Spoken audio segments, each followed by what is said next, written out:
call sign is @TTParliament.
The Honorable the Deputy Speaker.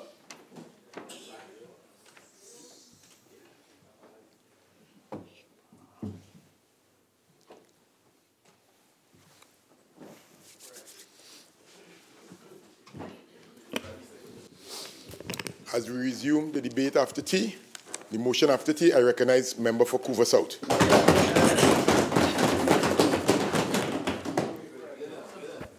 Thank you, Mr. Deputy Speaker. As I join this debate and give support to my colleague, the member for Chaguanas East, for providing and presenting a very compelling argument this evening in relation to the motion that is before this August House here this evening. And my colleague took the opportunity to provide to this House and to provide to Trinidad and Tobago a sense of vision and development that occurred under Prime Minister Kamla Persad-Bissessar, which was unparalleled and unprecedented, and that is why the tertiary level education in Trinidad and Tobago, that system blossomed and benefited all the young people of this country, and that is why they are calling for the return of Kamla Persad-Bissessar to be the Prime Minister of Trinidad and Tobago.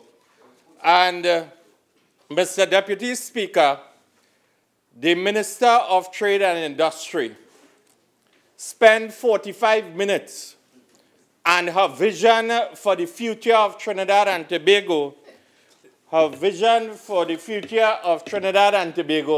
was one which had me looking at the empowerment that is on the parliamentary desk and so on.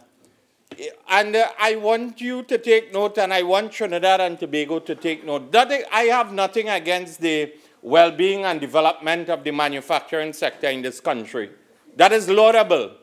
But this is a government that committed itself to spending over $150 billion in their 3 budget presentations, and a Minister of Trade and Industry will come to the Parliament of this country and provide a vision for chewing gum in terms of growth and development of this country. And that for me reflects the malaise and the lack of ideas and vision and leadership that has been in this country over the last 28 months, Mr. Deputy Speaker. And I cannot help it to say that Trinidad and Tobago is in real trouble. And the Minister of Trade and Industry just affirmed that in 45 minutes, Mr. Deputy Speaker. Mr. Deputy Speaker, and the vision for growth and development in terms of employment generation in Trinidad and Tobago has to focus on garbage collection and solid waste and breaking up the cartel in the solid waste in terms of garbage collection, without providing an iota of evidence, and again, wildcard, reckless, and irresponsible statement on the part of a cabinet minister. On the part of a cabinet minister without any sense of evidence to give as it relates to what cartel that is existing in the collection of garbage and waste disposal in Trinidad and Tobago, Mr. Deputy Speaker. And the Minister of Trade and Industry went on a lot, and apparently the role that they have for her in this incarnation is to shadow my colleague from Chaguanas East. And she went on to speak about Central Trinidad and Couva and Karapichaima and so on. You know, the sources tell me that she wants to become the Member of Parliament for Chaguanas East, you know. She wants, that is her aim and that is her aspiration, to attempt to dethrone my colleague who in his last term has provided visionary leadership to the constituents of Chaguanas East. But, Mr. Deputy Speaker, she said that the motion provided a great opportunity, and she would have hoped that the motion will not end this evening because it will provide an opportunity for all of her colleagues to come to the Parliament and provide their vision for the well-being of Trinidad and Tobago. Mr. Deputy Speaker, if you conduct a poll in relation to the performance of this government over the last 28 months in Trinidad and Tobago, the preschool child will tell you that the worst government and the worst prime minister that this country has ever had is Prime Minister Dr. Keith Rowley and the visionless and incompetent government that Trinidad and Tobago has been subjected to over the last 28 months, Mr. Deputy Speaker. And she went on to, and the minister went on to focus on the previous government being responsible for the debt situation in Trinidad and Tobago. Mr. Deputy Speaker, it is always good to go back in history and take the opportunity to remind the PNM of what they did and to remind the stakeholders of where we were when we assumed the responsibility of being the government of Trinidad and Tobago. Mr. Deputy Speaker, the partnership government inherited a hole at CLICO that cost the taxpayers of Trinidad and Tobago over $25 billion, and the PNM was responsible for that because they did not oversee the regulatory framework in Trinidad and Tobago from a financial point of view. And Mr. Deputy Speaker, when we became the government of Trinidad and Tobago, Mr. Deputy Speaker, contractors were being owed over $7 billion. Mr. Deputy Speaker, in addition to that, there was an outstanding debt to the trade union movement of over $2 billion. And in addition to that, Mr. Deputy Speaker, the partnership government, against the backdrop or background of a global economic meltdown and slowdown, had to settle 135 negotiations and find an additional $5 billion as it relates to dealing with liabilities and so on, for all in the service of Trinidad and Tobago and all in relation to the well-being of the citizens of this country. And Mr. Deputy Speaker, Prime Minister Kamala Persad-Bissessar did not throw up her hands in the air, and her cabinet did not say that we were frustrated in terms of carrying out our role and responsibilities. We understood our job description from the point of view of Prime Minister, ministers of government, and what we were elected to do in upholding the oath and constitution of Trinidad and Tobago on all fronts, Mr. Deputy Speaker. Mr. Deputy Speaker, you know what is interesting? The goodly minister, and again, you have to give them a lesson in political history too. Because if you do not, the people will forget. And in relation to that, she continued to harp upon about this issue of we are in this today because we did not diversify the economy over the last 5 years. Mr. Deputy Speaker, they will forget, but I will not forget. I will remind them that they were part of the political history of this country for 45 years. And what did they do when the oil windfall, the oil boom? Member, the document in your hand, please.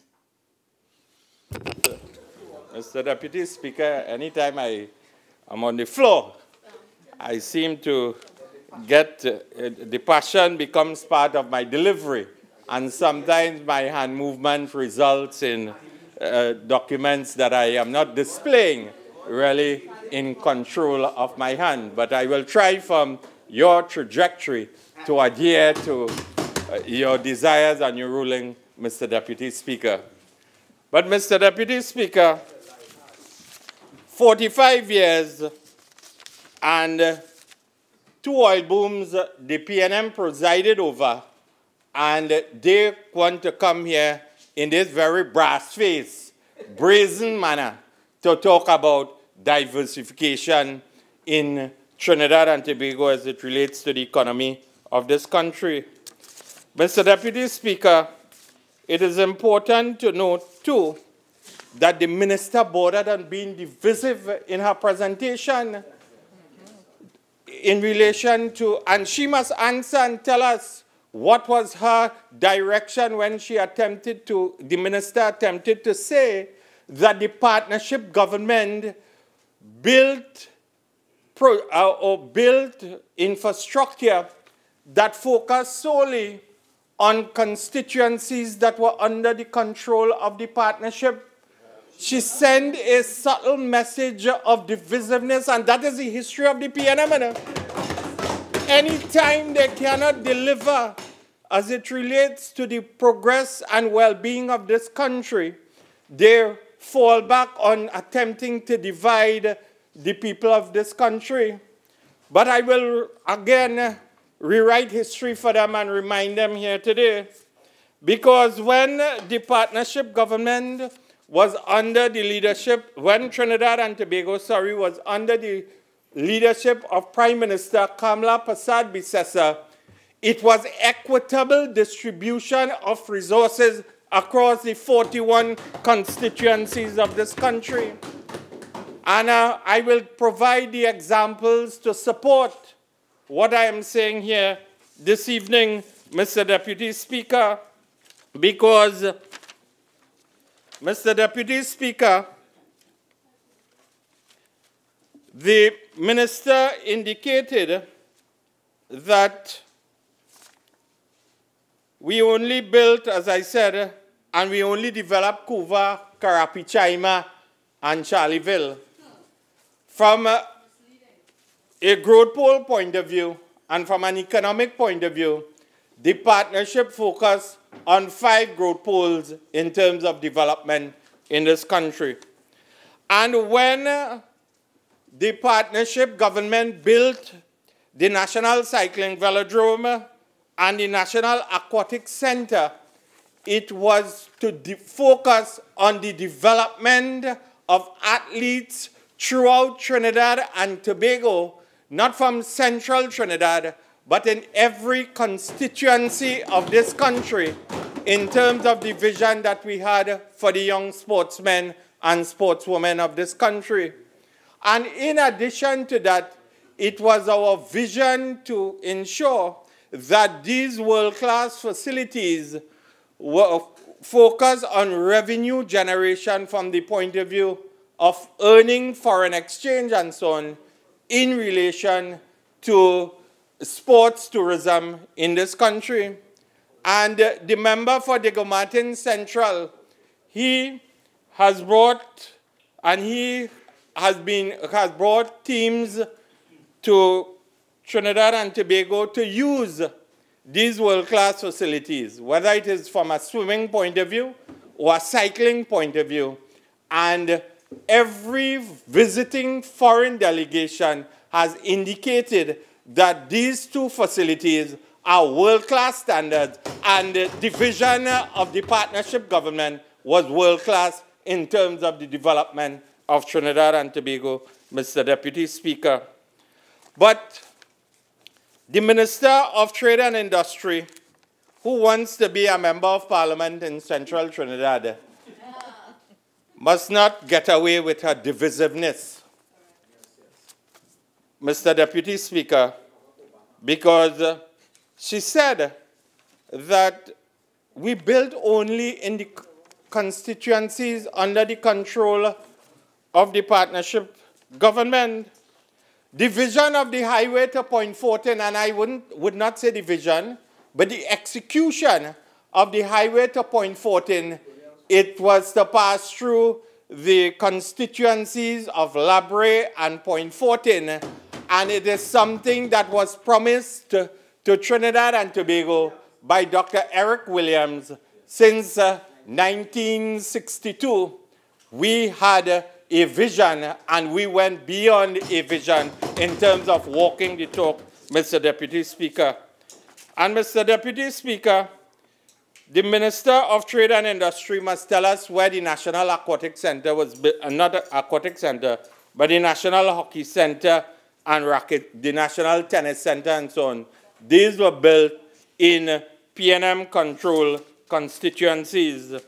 And Mr. Deputy Speaker, my colleague, the member for Caroni East, the member for Caroni East, and the Minister of Education, who turned around the education system of this country in 5 years, had the distinction of building 19 primary schools in PNM constituencies in Port of Spain South. I wish my good friend was here to give testimony to the fact that the Rosehill Government School was built, and today the students are benefiting from education of a standard that we have set over the last 5 years. The Prime Minister, Dr. Keith Rowley's constituency, Diego Martin West, he had the benefit as it relates to the construction of the Point Cumana Roman Catholic Primary School.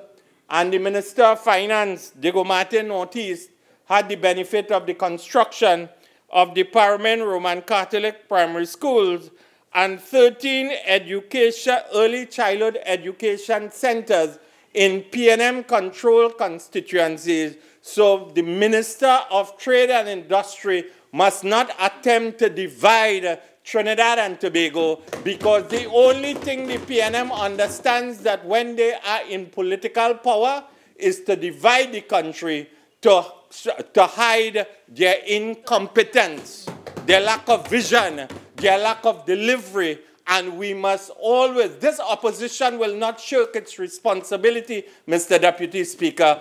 We will ensure that Trinidad and Tobago understands that the PNM cannot deliver anything in relation to the development and progress of this country, Mr. Deputy Speaker. And Mr. Deputy Speaker, it is important, as I said, because also from the point of view of early childhood education centers in Malabar and Maloney and Mova and Mount Hope, these are constituencies under the control of the People's National Movement. And Mr. Deputy Speaker, I want to ask the Minister of Trade and Industry, because during her delivery, she in a very subtle way attacked the support for culture. She attacked the support for culture and said that we gave away when we was giving support to Calypso and soca and chutney soca and so on in Trinidad and Tobago. We understood the importance of giving support, and that is why we supported it. And if you give $1 million to Calypso, or you give $1 million to chutney soca and so on, that will not break the treasury of Trinidad and Tobago, no, because there is a spin-off effect. There is a spin-off effect in terms of small and medium-sized businesses when people attend functions such as the Soca Monarch Finals and the Chutney Monarch Finals as it relates to, whether it is the doubles man, the corn soup, the bacon saltfish, whatever. It helps the ordinary man in Trinidad and Tobago. And if that is the focus of a Minister of Industry and Trade here today in this Parliament, it shows that they have no empathy and they will give no support to the ordinary man and the small man in this society, Mr. Deputy Speaker. And Mr. Deputy Speaker, before I go on and provide a sense of where we are, Mr. Deputy Speaker, the Minister of Trade attacked the former Prime Minister of Trinidad and Tobago for going to China and going to India. And I really want to understand the modus operandi of the minister in attacking a former Prime Minister for going to China and India. China and India, in terms of from a global point of view, from a statistical point of view, is the economies of the world that everybody is looking towards in terms of growing and transforming their respective economies and so on. And as Minister of Trade and Industry, I thought the minister would have said that she appreciated the idea of a Prime Minister of this country going to China and India. I wonder what was her position when Prime Minister, the late Dr. Eric Eustace Williams, as a former Prime Minister of this country and the founding father of the People's National Movement, what would have been her position when Prime Minister Eric Williams visited China and visited India, Mr. Deputy Speaker. And Mr. Deputy Speaker, while the minister took the opportunity to attack the former Prime Minister, the current Prime Minister is jet-setting all over the world, Mr. Deputy Speaker. In fact, he has been more than in the job. And Mr. Deputy Speaker, at what cost to the taxpayers of Trinidad and Tobago, and what benefits have been derived? What can they report to the Parliament of this country in relation to diversification and sustainable growth and so on for the trips that he would have made outside of Trinidad and Tobago? And my colleague who understands these things very well, the member for Princestown, Mr. Deputy Speaker, has just reminded me. Member, please. He's doing well. He needs no assistance. Proceed. Thank you, Mr. Deputy Speaker, for the confidence that you have reposed in me. Yes, and my colleague, Mr. Deputy Speaker, the member for Princestown, has reminded me that the Prime Minister has been out of the country on 18 occasions in 28 months, so virtually flying every month. 110 days. 100, oh, well, the statistical icon on the opposition benches, Mr. Deputy Speaker, has put it in a better context than I could have this evening, Mr. Deputy Speaker. And Mr. Deputy Speaker, again, to tell or ask what did we do as it relates to foreign investment and what we did for the economy of Trinidad and Tobago.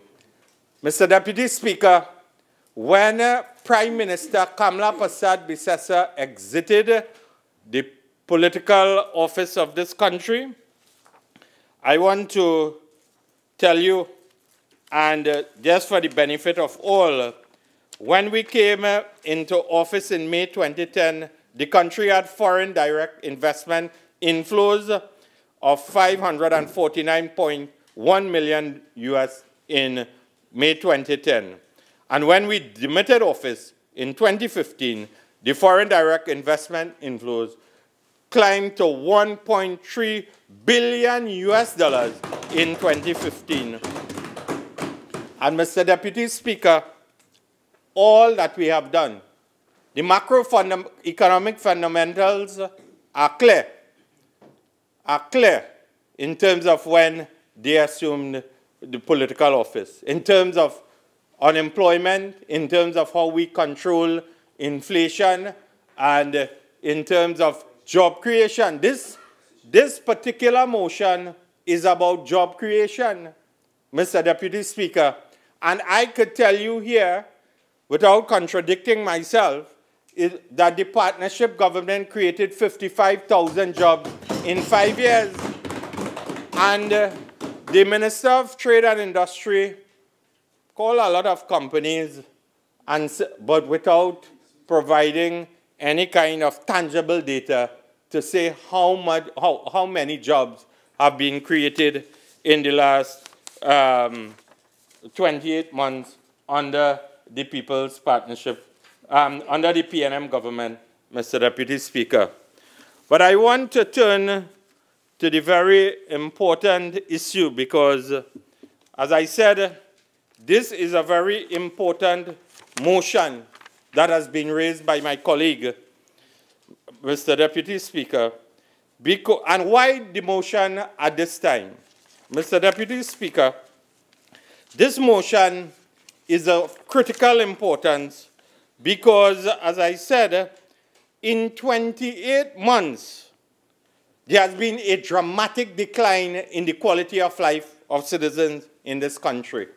Escalating crime, high unemployment, and the education system and the health system of this country has collapsed, Mr. Deputy Speaker. And just to itemize or give further clarification or information in relation to what I'm saying, Mr. Deputy Speaker, it is important for us to understand that they promise much. They promise much in the build-up to becoming the government of Trinidad and Tobago, Mr. Deputy Speaker. And we must never forget, because they presented a manifesto to Trinidad and Tobago with focus on health, with focus on education, with focus on infrastructural development, creation of jobs, and I could go on, but it is instructive to note, and I just want to reiterate what my colleague has said, because we must be able to understand where we are today because of the failure to realize the promises that they made or they presented to the population of this country, Mr. Deputy Speaker.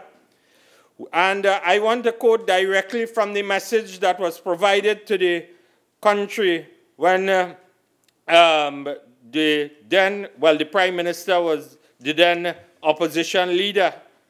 And he said, and I quote, "As it is our practice when in opposition, we have spent the last 5 years developing the necessary policies and programs to rebuild our country, our economy, restore confidence, equity, and social justice, and enhance and improve every area of national life." Mr. Deputy Speaker, end of quote.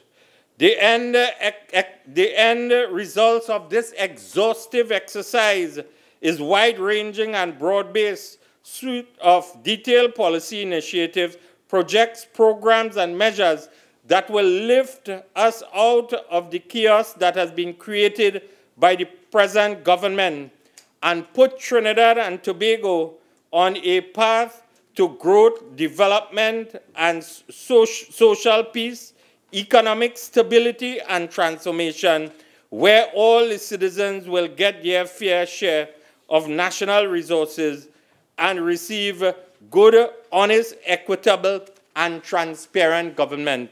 Mr. Deputy Speaker, when I hear the words good, honest, equitable, and transparent government, I am forced to reflect and reminisce on what transpired at Petrotrin as it relates to $100 million in corruption and scandal as it relates to the supply of oil by E&V, oil and gas, Mr. Deputy Speaker.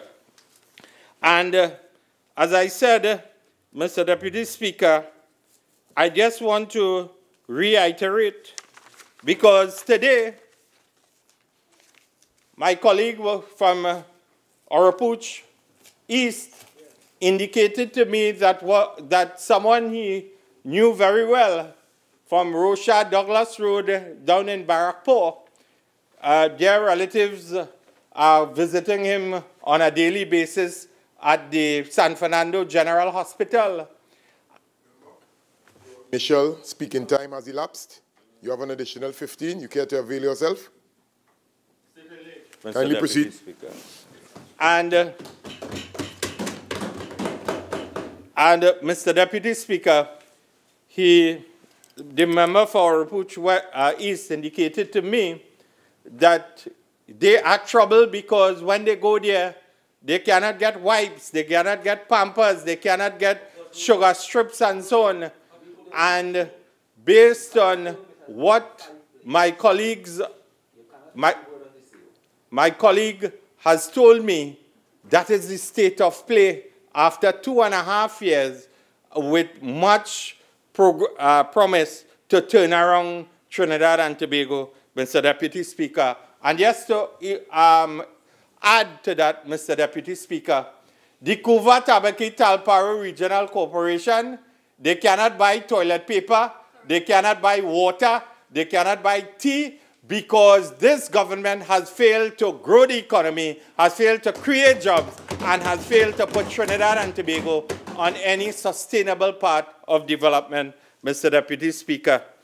And I could go on and on because you have four addresses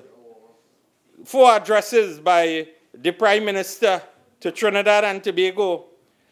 And the tagline was in those 4 addresses to the nation was to avoid the IMF. And, but what I want to ask him today as the Prime Minister of this country, what type of leadership has he been able to provide in bringing balance to the economy and facilitating the turnaround, Mr. Deputy Speaker? And Mr. Deputy Speaker, the House must take note of the fact that over 25,000 persons lost their jobs in Trinidad and Tobago in 2017, Mr. Deputy Speaker. And in 2018, it has started on the same footing and same front, Mr. Deputy Speaker. And you know what is really amazing, Mr. Deputy Speaker? Knowing that the economy is contracting, knowing people are experiencing challenges as it relates to their quality of life and standard of living and so on, Mr. Deputy Speaker, this government cannot preserve the jobs of the nationals of this country. And it really pained me to see what transpired at Caribbean Nitrogen Company Limited, Mr. Deputy Speaker, because office holders, the Prime Minister, the Minister of Energy, the Chairman of the Board of the National Gas Company, they are all the servants of the state. They are all the servants of the people of this country. And they must all be willing to act in the best interests of the nationals of this country. And it really pained me to know that someone within the framework of either the government or either at NGC, ordered the gas to be shut off, the supply of natural gas to be shut off to Caribbean Nitrogen Company Limited, and 400 plus persons are now on the breadline. And what that means, Mr. Deputy Speaker, is in addition to that, the loss of jobs, there's the loss of earning foreign exchange, there's the loss of corporation tax, there's the loss of business activity for contractors associated with the Caribbean Nitrogen Company Limited, Mr. Deputy Speaker. And we must dig deep into this particular issue, Mr. Deputy Speaker, and find out whether the government of Trinidad and Tobago, led by Prime Minister Dr. Keith Rowley, sanctioned the shutting off of gas as it relates to this functioning entity, Mr. Deputy Speaker. And Mr. Deputy Speaker, the Minister of Trade and Industry, I thought, would have focused on telling Trinidad and Tobago that the government was committed to addressing the labor instability and the labor problem. Because if you want investment in your country, if you want people to come, whether it is foreign direct investment or investment from a local point of view, you would provide leadership by ensuring that there is labor stability. And today, we have not heard up till today what is the Minister of Labor and Enterprises' role in terms of the 10-point plan that she provided for industrial relations, stability and development in this country. We have not heard what has happened to the National Tripartite Advisory Council chaired by the member for Aruka Maloney and leader of government business. When ArcelorMittal was on the brink of being shut down, Mr. Deputy Speaker, the management of ArcelorMittal was pleading, looking for the Minister of Labor to enter into discussions, Mr. Deputy Speaker. And since then, the Minister of Labor has been in hiding, and up till today, the Minister of Labor has not come out of the woodwork in relation to servicing the labor movement and the workers of Trinidad and Tobago. Mr. Deputy Speaker, I thought, Mr. Deputy Speaker, in the Minister's rebuttal to my colleague here this evening, she would have been providing a sense of confidence to the local contractors who, if they were paid their outstanding sums of money, and if this government dealt with the outstanding debt to contractors in a very responsible way, in a very decisive way, the monies that would have been paid to the local contractors would have been plowed back into the economy from an expansion point of view, from an employment creation point of view. But yet the government of Trinidad and Tobago, led by the Prime Minister and ably supported by the flag bearers in the persons of the Attorney General and the Minister in the office of the Prime Minister and the Minister in the office of the Attorney General and Legal Affairs, of following the money and locking up everybody on this side and so on fame. In terms of the audits, up till today, after 28 months, how many audits were conducted into all these ministries? How many? My colleague is attempting to throw some light on this particular issue, but I know it has cost the taxpayers of Trinidad and Tobago over $31 million. And up till today, they cannot tell the Contractors Association how much do they owe the local contractors of this country, while the Joint Consultative Contractors Association, the JCC, Mr. Deputy Speaker, have told the Prime Minister of this country that they owe the contractors $4 billion. And it is out of political spite and malice and victimization, Mr. Deputy Speaker, that the government is dragging its feet on this particular issue, Mr. Deputy Speaker. And Companies have been closed. People have been placed on the breadline, Mr. Deputy Speaker. And in that regard, Mr. Deputy Speaker, the unemployment rate continues to increase in Trinidad and Tobago. Mr. Deputy Speaker, I thought also that the Honorable Minister or somebody on this particular side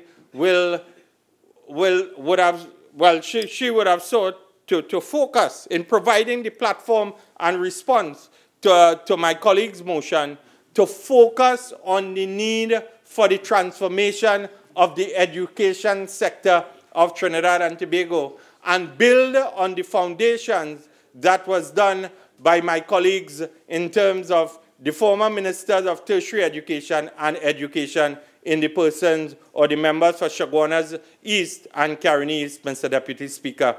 Mr. Deputy Speaker, the minister did not attempt to tell the country what really will be done as it relates to the University of Trinidad and Tobago. We need to prepare the workforce of tomorrow to meet the demands of the economy of this country. And the only way that you can meet the demands of the country from a labor point of view is to invest and develop your education sector. And I call upon the government not to stymie the growth of education, and every early childhood education center which has been completed by the partnership government, I call upon this government to outfit it and open it so that we could develop the minds of the young people of this country, Mr. Deputy Speaker. And when you develop the minds of the preschool, at the level of the preschool, we must be able to challenge this in terms of the development of the children within the secondary education system and the tertiary level education system of this country. And this is why we demand to know what is the future of UTT as it relates to the diversification of the economy and the sustainable growth that we want to see for the benefit of all, Mr. Deputy Speaker. We do not want to, we on this side, we gave life, we supported the development of the University of Trinidad and Tobago in every aspect. And that is why we built the aviation campus at Camden, Couva, Mr. Deputy Speaker, to service the development of the aviation industry and to save foreign exchange. And if they are serious about saving foreign exchange and keeping our foreign exchange in Trinidad and Tobago, they will immediately open the aviation campus that will lead to expansion and tremendous opportunities, not only from an aviation point of view, but will also to help to develop the growth pole in central Trinidad, Mr. Deputy Speaker. And this is why I am saying from the point of view of the opposition that we must be able to tell the employees of UTT they have a future in contributing to the development of this tertiary level education institution. And when they have a future in UTT, they will have a future entrenched in Trinidad and Tobago and will not seek, as the headlines is today in the Guardian newspaper, where workers who have lost their jobs at Caribbean Nitrogen Company Limited are already seeking opportunities abroad. They want to go. They have already signaled, some of them, because they live in the constituency of Couva South. They have signaled that they will be seeking job opportunities outside of Trinidad and Tobago, Mr. Deputy Speaker. We have a responsibility collectively to focus on the future. Member, you have 2 more minutes. We have a collective responsibility, Mr. Deputy Speaker, to ensure that we focus on the future of this country. And the future of this country can only be dealt with if we focus on fighting crime. This government has lost the battle and won crime since day one. 52 murders in in less than 1 month, over 1,200 persons have been brutally murdered, and it has acted as a deterrent to foreign direct investment and also national investment, Mr. Deputy Speaker. Employers cannot find workers to be in their employ during the graveyard shift. Their costs from an operating point of view have increased, whether it is from a surveillance point of view, additional security, and workers asking for premium pay to come to work, especially out of designated hotspots and so on, from a reporting point of view, Mr. Deputy Speaker. We must focus on education and training from a vocational and from a technical point of view, Mr. Deputy Speaker. And also, we must be able to focus on foreign exchange, the very issue of foreign exchange. And as we continue to develop from an economic point of view, Mr. Deputy Speaker, there will always be a demand for foreign exchange in any society. But we did not hear from the Minister of Trade and Industry what she is doing in terms of the government's view as it relates to the manufacturing sector and the overall transformation of this economy as it relates to realizing foreign exchange for the benefit of Trinidad and Tobago. There's no hope. Member, thank you. I recognize the member for Diego Martin Central. Thank you, Deputy Speaker, for allowing me to join this motion and debate this evening with regards to the diversification of Trinidad and Tobago moving forward. Deputy Speaker, first of all, what we are going through here in Trinidad and Tobago is not new. We have been here before with regards to hard economic times. You will all recall during the NAR government when we had serious issues with a number of things, mainly with the oil and gas price at that time. And then, Madam Deputy Speaker, in speaking to a number of my colleagues from around the globe, especially in this region, who hold the same portfolio as myself, Minister of Sport and Youth, Minister of Sport and Culture, whatever it may be in those different countries, especially in this region, they all are saying the same thing as well, with regards to they are going through difficult times, and a number of them, a lot of them are not dependent on oil and gas. A lot of them depend on tourism, agriculture, and other variations with regards to bringing in revenue for their countries. Nevertheless, Trinidad and Tobago is going through its challenges now. It's no secret. And this government under Dr. Rowley, and I would like to thank him, and of course the rest of my cabinet colleagues who have been working as a team to get through these difficult times. Deputy Speaker, for things sometimes in life, especially in sport, the stars have to be aligned. For somebody to win a 100-meter race, it's by a split second. When Keyshawn throws his javelin, it's by a few inches they measure by. The wind, the temperature, the crowd, what he ate this morning or that day, his journey to the stadium. There's so many factors can make a champion between his hotel room to the facility that he's going. And the stars have aligned with sport and youth for the past 2 years, Madam Deputy Speaker. And I want to thank a number of people who have assisted with regards for that. And I'll get to those statistics and facts in a while. I have to thank, as I'm on my legs, the staff at the Ministry of Sport and Youth Affairs and at the Sport Company, the Boxing Board, the NGBs who work with us very closely with all the sports, all the youth organizations, the parents, the media, the fans, but most importantly, the athletes and the young people of Trinidad and Tobago. What I'm about to explain and show to the people today is why, and these are the persons that have assisted and worked with us to ensure that we have had a successful 2 years so far with regards to the portfolio of sport and youth affairs. Deputy Speaker, it's been since the first star it's been since 2002 that this country has not had a proper national sports policy. And one of the problems that we have seen is while we may do these policies, implementation and monitoring is a major issue. And the policy that was put in 2002, clearly now we could see with the issues that we had during 2010 to 2015 with live sport and so on, clearly it wasn't implemented and monitored. And even prior to that, it wasn't. And even during my tenure, we were having difficulties with it. But it's an archaic, an old policy.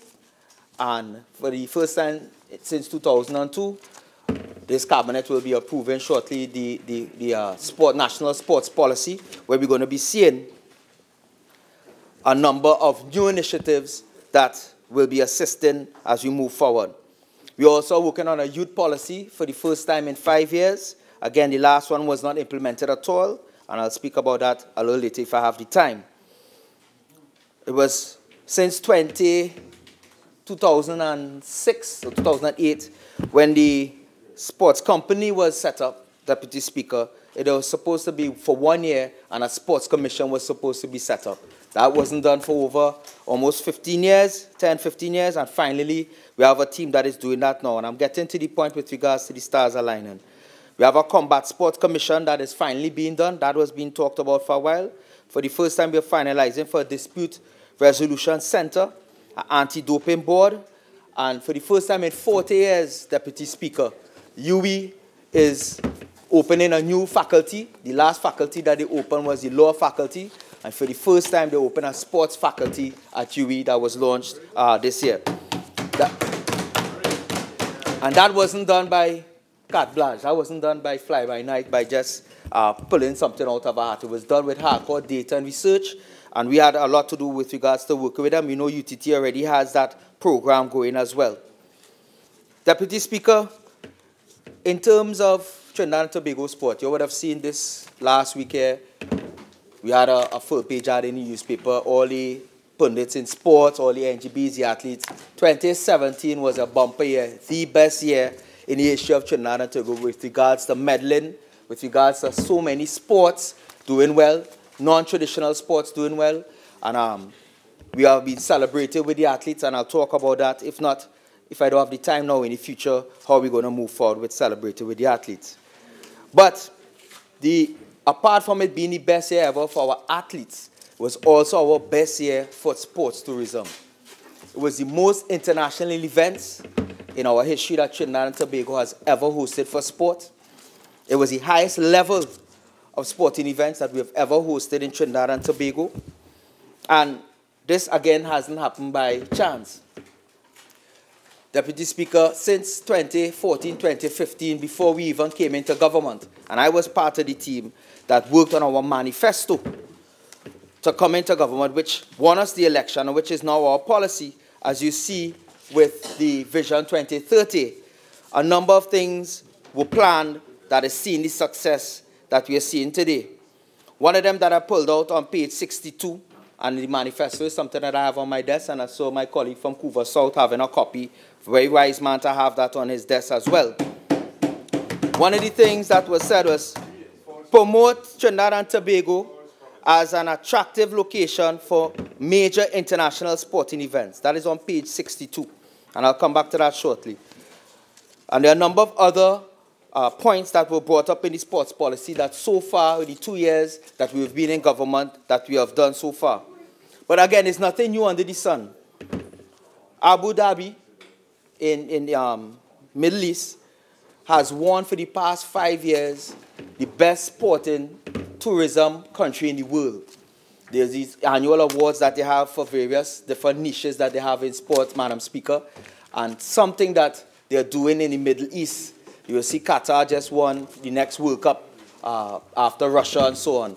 And they are very similar countries to Trinidad and Tobago, where they depend heavily on oil and gas. And we have been looking at these countries to see what they have been doing in sport, that they have been able to win these awards every year, and they have a similar economy where they depend on natural gas, oil, and so on. And a lot of it have to do with a number of things, Madam Speaker. You have to find a niche. And what they have done is they have found a niche with regards to the weather that they have. They have spent billions of dollars on enhancing the infrastructure with regards to facilities, hotels, transportation, and also the facilities, the actual sporting facilities. And what they have done, Madam Speaker, is that they have created niche events that they sell to the world annually to come. One of the events that they have, and is the model, is the F1 Grand Prix, which is a race that they have. They have a major golf tournament. They've bought into European football teams with the wealth that they have, so they have these teams coming to their countries and so on. Other countries that was on that list, Madam Speaker, that came in after them was New Zealand, believe it or not, Beijing, China, Qatar, South Africa, London, and in the West, there was LA, Miami, New York, Brazil, and Canada. In the Caribbean, we find ourselves competing with Jamaica, with Cuba, believe it or not, Cuba.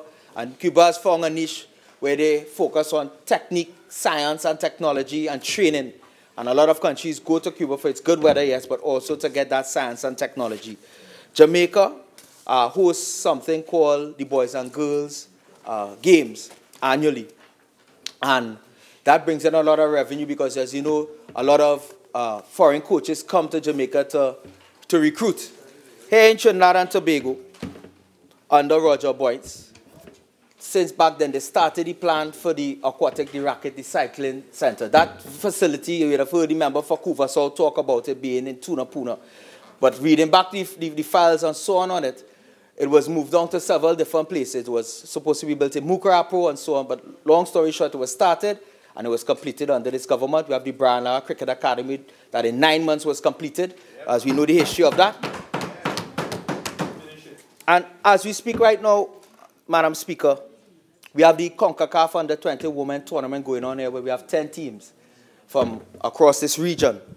Just this morning, we have a youth conference going on, the Caribbean Youth Conference at the Racket Center, where we have young people from 10 different countries here meeting this weekend to trade ideas, to organize, to have policies and so on.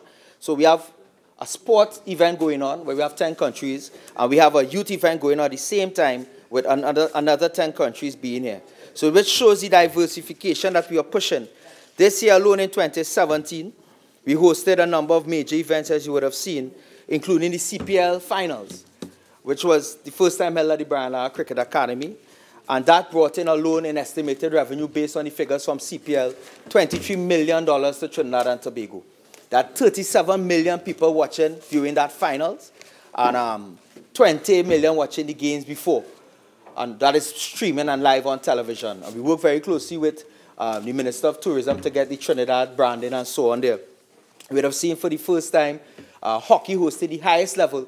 We see our guys leaving the indoor hockey team, qualified for the Indoor World Cup. They leave this weekend, and we wish them all the best. We hosted the highest level for volleyball, which saw 10 teams from across the world coming here, from Japan, from Australia, and so on. And they too, for the first time, qualified for the World Cup in Japan.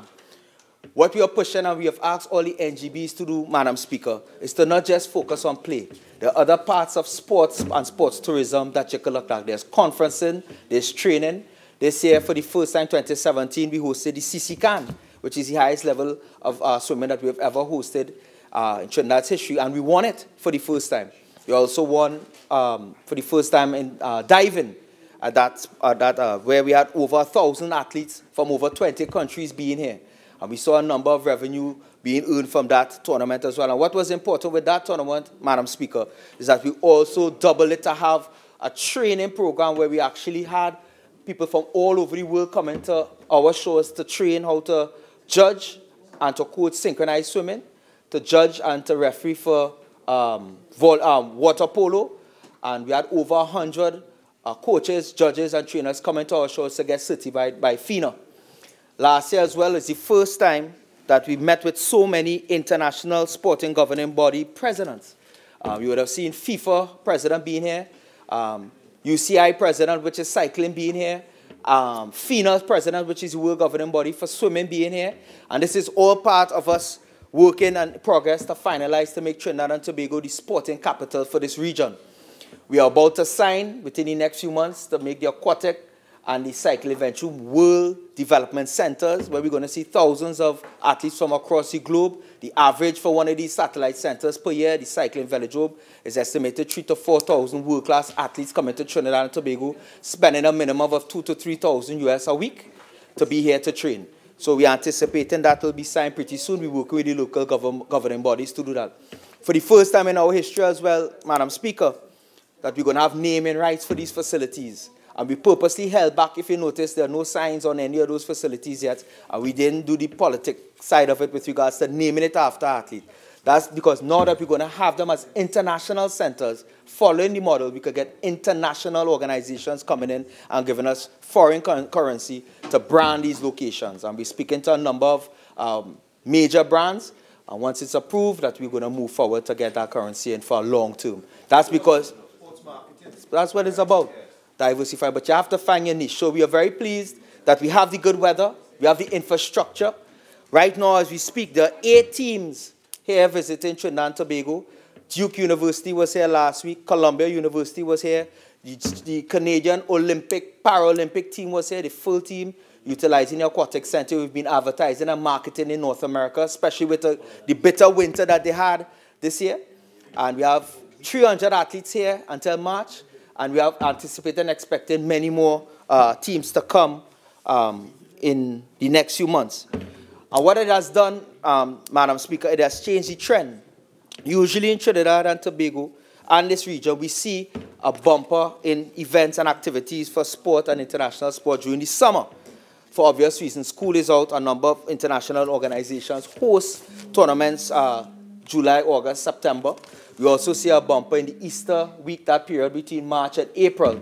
But now that we have these facilities up and we have the good weather, we're seeing that January, February, March is increasing with regards to the use and having foreign athletes being here to utilize these facilities. Madam Speaker, the teams that we are trying to push, the sports that we're trying to push for this coming year, we have already won the bid, and there are a number of governing bodies that come to us hoping to bid and win these different events that are hosted. We have already won the bid for 2019 for the Carifta Games for swimming, and we're looking for 2020 to have the Carifta Games for track and field. Right? But what we are trying to do is to have signature events here, just as I spoke about in the Middle East, where they have the Formula 1 racing, they have horse racing, they have golf tournaments that are calendar events for the international calendar. We here in the Caribbean, but more so Trinidad and Tobago, we have to find 2 or 3 signature events. Just that everybody knows that we have a carnival on Carnival Monday and Tuesday, they must know annually that we have 2 or 3 major events that persons from across the globe could plan in advance. We had a successful year with CPL last year. It was the best year ever. And we're in talks right now with them to see, moving forward, if it's something that we'll do for the next few years. Because why reinvent the wheel? It was the best and most successful event that they had since the CPL has started at the Brian Lara Cricket Academy. And it's only natural that we'll look at that as well. Cricket and T20 is being utilized and is loved by the people of this region. And we're hoping that we continue. One of the things that we're looking at, Madam Speaker, is marine sports. One of our niches is the beaches. And speaking with the TTOC, one of the things that they're looking at in the future is a beach Olympics, where we have a number of athletes. As you know, 2 of the top fastest growing sports in Trinidad and Tobago is triathlon, which is inclusive of cycling, running, and swimming, open water swimming sometimes, and dragon boat racing, which is both at the sea or at rivers. And this is something that Trinidad and Tobago is hoping that we could tap in. You saw for the first time in our history, the women's beach soccer team won a gold medal, and the guys won a silver medal. The Beach Olympics will incorporate volleyball, beach soccer, triathlons, rowing, sailing, yachting, speedboat racing, all the sports that occur at the beach, and it will work very good with Tobago, with the Tobago Martin, game fishing as well. So hopefully in our tenure, we'll see Trinidad and Tobago hosting a combined type of event for that to push for the Caribbean region. But again, we have to find niche events that we could have the public being able to come and enjoy it from across the globe. There's also, Madam Speaker, in terms of, there are 2 types of sport tourism. There's hard and soft. Hard is what we consider the big-time sports, as like the Olympics, World Cup, NASCAR, and so on. And then the soft ones are the non-competitive ones. Case in point, in Colorado, they have the snow, and they have beautiful hiking areas and so on. So they maximize that where it's soft. Yes, they may have the X Games and the Winter Olympics, but a lot of people go there just to play golf, just to ski, to hike, and so on. So we are looking at both sides of it. There are so many different parts of sports tourism. There's the conferencing, which is something that we have asked all the NGBs, and it's something that is new to Trinidad and Tobago, where we don't host sports conferences. You always look at the aspect of hosting an international event or a major event. You also could utilize the hotels that we have to have an election or to have a policy change for one of these international governing bodies.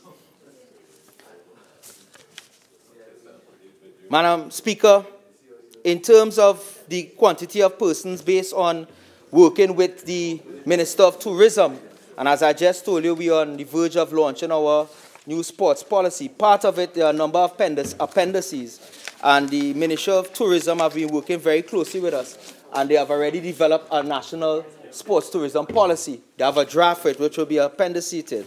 And based on the statistics and data that they have given us for the past few years, Madam Speaker, the average amount of persons that come in for sports tourism for the past few years varies between 4,000 to 6,000 persons. In 2017, we are estimating that that figure has reached as much as 15,000. We are now finalizing those figures from the NGBs with regards to how many events we hosted. And what we are seeing so far with the figures that we're pulling in from the NGBs and so on, that we had an estimated revenue coming in from sports tourism to as much as $50 million, Madam Speaker. Far cry, TT dollars, a far cry from what it was the average, which was estimated at around $20 million. So far, so good. We have set a new benchmark with regards to sports tourism in 2017. It's going to be difficult to continue rising on that, but we continue to push the facilities. But once we get these facilities being utilized as the satellite development centers, we're going to see, just like what we're seeing now with regards to what's going on in the aquatic center, a number of world-class athletes and teams coming on here to utilize. The same thing with the cycling velodrome, right? We plan to ensure that we have a number of teams coming on once we are signed. We have a foreign coach in Erin Hartwell, who is well-respected across the globe. He was Canada's coach before, and he's already started to make links to have universities, high schools, and teams come to use the cycling velodrome.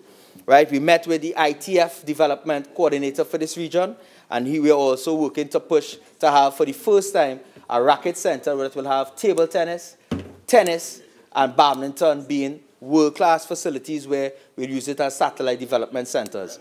One of the things that you would have seen we did last year, Madam Speaker, was, as you know, this government in these difficult times are pushing the PPPs, the public-private partnerships. And you would have seen that we partnered with the Trinidad and Tobago Football Association, Federation, who I must give kudos, who have cleaned up their act with regards to balancing the books and so on. So now they're able to tap into FIFA. We have started back with, they've been able to get the Gold Project where they are getting funding from FIFA. And we are able to open, and they started work on the home of football at the Atobolan Stadium, where for the first time we're going to have a location that's going to have indoor football in futsal, beach soccer, and football.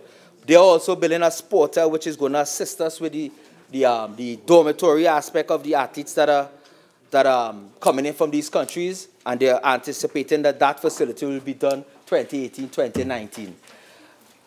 Madam Speaker, I'm told that my time. Start back next time. I just got this message. Right? No. Come here, send me a note. 15. Go ahead. You still after 6:15. Okay, 6:15. All right. Sorry about that, Madam Speaker. I got a note that said the wrong thing. Madam Speaker, so in terms of the home for football, we're going to utilize that to assist with the athletes that are going to be coming on here, that they could have a safe and secure location. Right now, the hotels in the south area are very happy and pleased that they're getting a number of these universities and schools that are utilizing their facilities. And ironically, that they are timing of course, that they're here now for the carnival season. The sport company and the ministry is working with the Ministry of Culture and Tourism to have these young people go out and visit the pan and so on and spend the money out there to try out delicacies and so on, Madam Speaker. Madam Speaker, in terms of the other niches that we're looking at with the other sports, where there are a number of other niches with regards to working with the Trinidad and Tobago down at the Chagrama, the CDA, right? We are meeting with the CDA to look at with regards to hikes and the fauna and the hunting and so on in those areas across Trinidad and Tobago, which is another niche that we're getting requests on a daily basis to work with them with regards to that. Madam Speaker, one of the things that we're looking at as well is there are two sides of the sports tourism. There's domestic and there's international.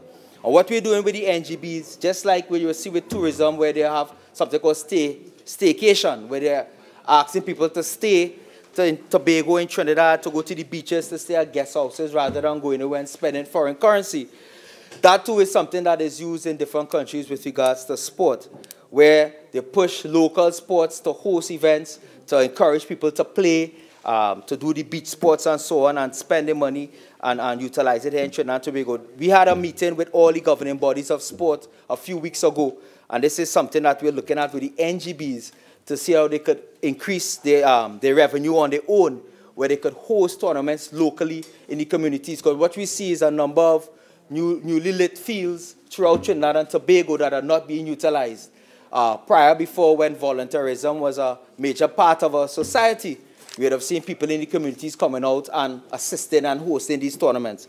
We have seen a drop-off in that, and we're working with the NGBs to start to get the grassroots, which is part of our policy and the manifesto, where we're working with a number of different NGBs and community groups to come out and host events where people will spend their funding, where they can have the corn soup man and so on. We're actually looking at with the Pro League, where we've been talking to them to try and get their teams out of the stadium and into the communities where they could sell jerseys, they could sell advertising and so on, where the money could stay in their location. Madam Speaker, one of the things that you would have also heard us talking about is the Brian Lara Cricket Academy. And if this motion continues, I'm sure the Minister of Culture will have a lot to say with regards to culture. The Minister of Agriculture, if he joins the debate. There's health tourism as well. As you know, a lot of countries from the small islands, people from the small islands come to Trinidad and Tobago for healthcare, education as well through UTT and UE and the other schools that we hear. Education, tourism, believe it or not, is a big factor, and I'm sure everybody will have a lot to say with regards to talking with that. But with the Brian Lara Cricket Academy, right now we are finalizing and in meetings to discuss moving forward with that.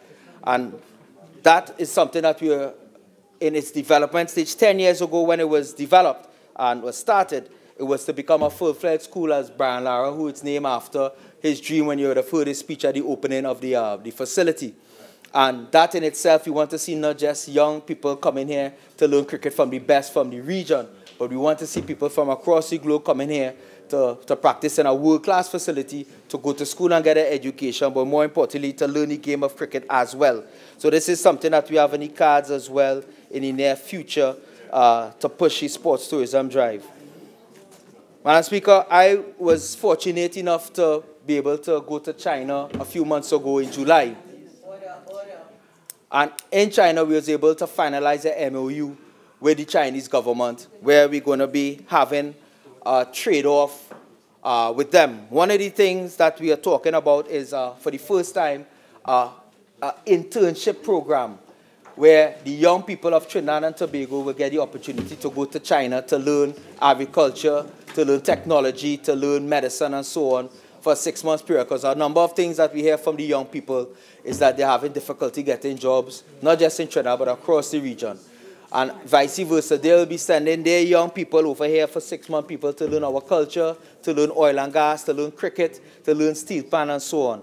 And these are the kind of things that we want to do to encourage young people to come to Trinidad and Tobago through exchange programs and so on. Some of them actually are looking at attending, because some of our students are going to be given scholarships to go to the University of Beijing and the university we're finalizing with the University of Shanghai.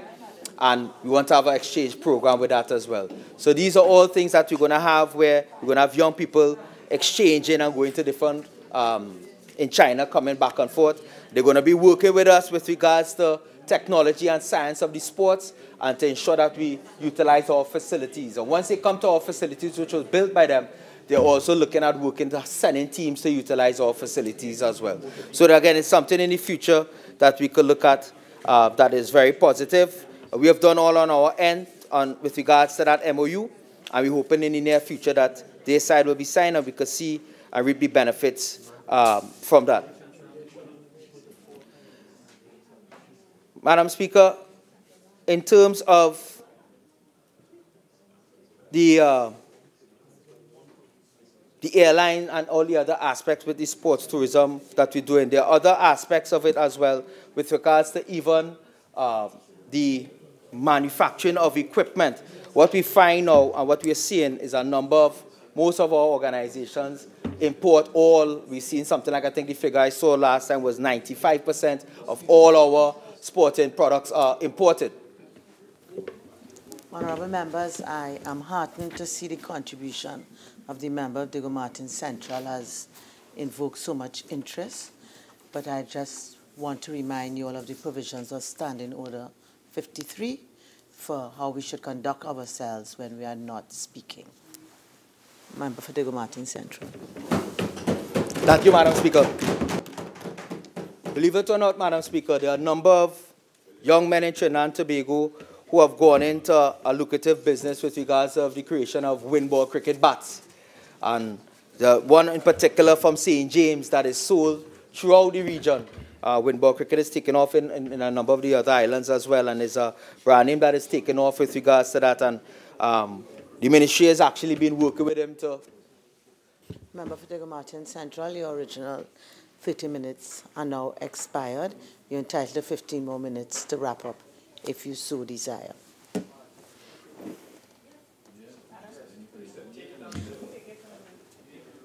Madam Speaker, I take it and reserve it.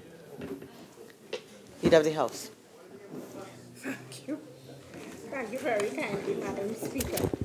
Madam Speaker, I beg to move that this House do now adjourn. Honourable members, the question is that this House do now adjourn. All in favour say aye. Aye. Any against? The ayes have it. In accordance with Standing Orders 11 and 12.1, this House now stands adjourned to Friday, 2nd February 2018 at 1:30 p.m.